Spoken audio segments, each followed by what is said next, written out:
맨날 일하면서도 뭔가를 부시럭대면서 처먹던 만두. 일을 하다 말고 배가 아프다면서 병원에 갔는데요. 여러가지 검사도 해보고 엑스레이까지 찍어본 결과 아무 문제 없었습니다. 뭐? 퇴사를 해야 낫는 병이라고? 꿈도 꾸지 마 이씨. 병원에 가면 우리를 반겨주는 여러가지 의료기기가 있죠. 이 신기한 문명의 이기들은 어쩌다가 탄생했을까요? 오늘의 교양만두는 인류를 살린 의료기기입니다.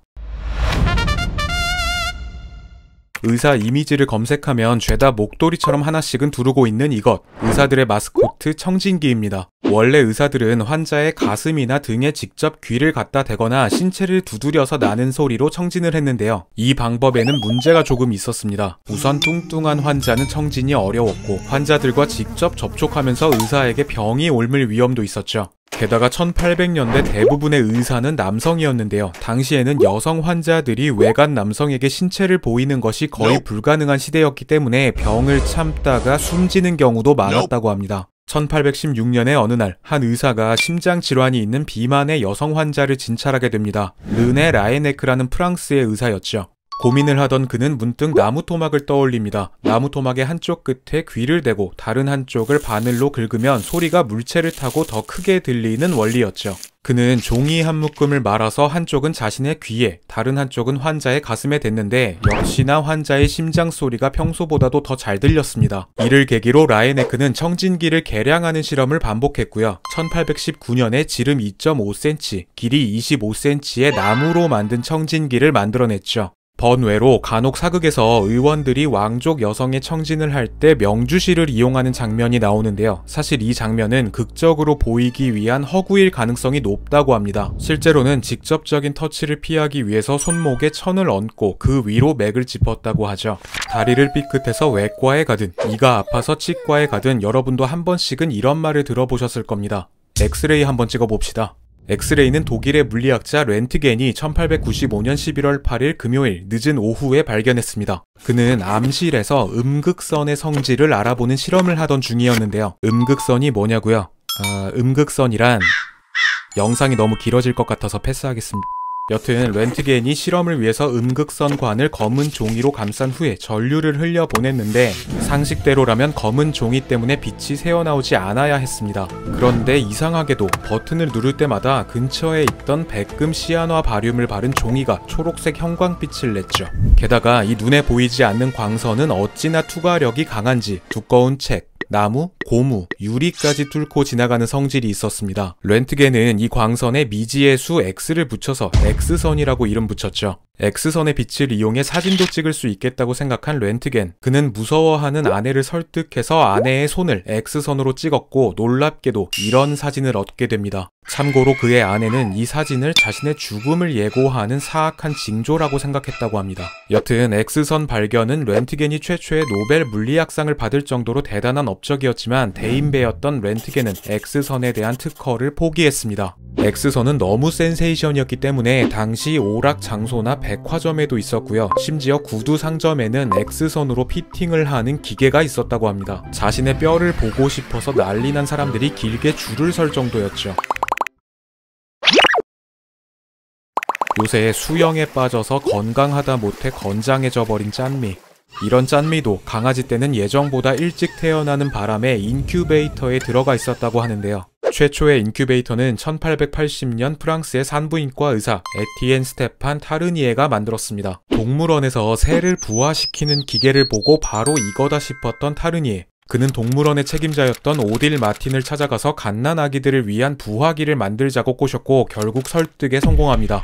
그렇게 만들어진 초창기 인큐베이터는 굉장히 단순한 형태였습니다. 위아래로 나눠서 위쪽은 아기들을 위한 공간, 아래쪽은 물을 가열시켜서 따뜻하게 유지하는 장치가 있었죠. 그러나 문제는 당시 의료 전문가들이 이 기기를 신뢰하지 않았다는 것이었습니다. 심지어 인큐베이터를 모성 본능에 반하는 위험한 물건이라는 헛소리를 하기도 했고요. 우생학의 논리로 미숙아는 어딘가 결함이 있는 도태되어야 할 존재로 취급하기도 했죠. 이때 미국과 유럽 전역에서 인큐베이터 인큐베이터의 효능을 입증하기 위한 유아 인큐베이터 전시회가 열립니다. 개최자는 독일의 마틴 아서카우니 박사. 그는 전시장 내부 위생에 엄청난 공을 들였고 베테랑 간호사가 아기들을 돌보게 했습니다. 전시회 관람객들에게 입장료를 받는 대신 미숙아들을 무료로 돌봐주었죠. 아기들을 팔아서 돈을 번다, 인간 동물원이나 다름없다 등등의 비난에도 박사는 계속해서 전시회를 운영하면서 8,000명 이상의 아기 중 6,500명 이상의 목숨을 살려냈습니다. 그 중에는 1.4kg의 미숙아로 태어났지만 무사히 간호사로 자라난 본인의 딸도 있었습니다. 카우니 박사는 이제 조기 유아 보육의 선구자로 재평가받고 있죠. 여러분, 드라마를 보다 보면 이런 장면이 가끔 나오죠.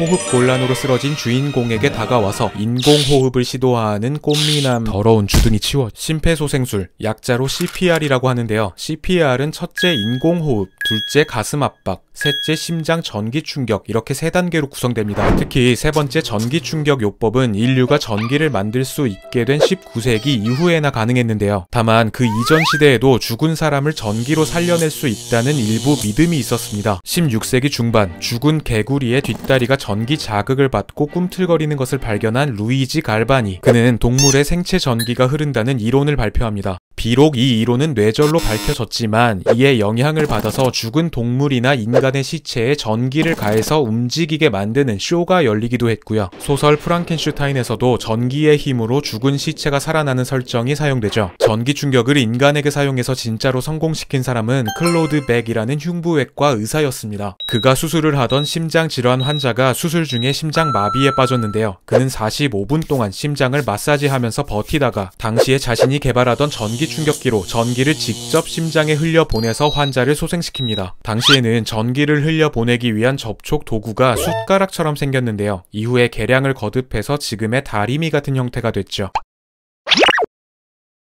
살다 보면 크고 작은 질병으로 아픈 날들이 있고 지인들한테 잘 아는 병원 있냐고 물어볼 일도 있습니다. 내 몸을 믿고 맡기고 치료받을 수 있는 병원이 있다는 건 큰 위안이 되죠. 그런 우리들을 위해서 준비된 이 서비스, 바로 우리 지역 좋은 병원 찾기인데요. 지역별로 우수한 평가를 받은 병원 및 의원의 정보를 제공해서 사람들이 질 좋은 의료 혜택을 받을 수 있도록 도와주는 서비스입니다. 이 멋진 서비스를 개발한 곳은 바로 건강보험심사평가원.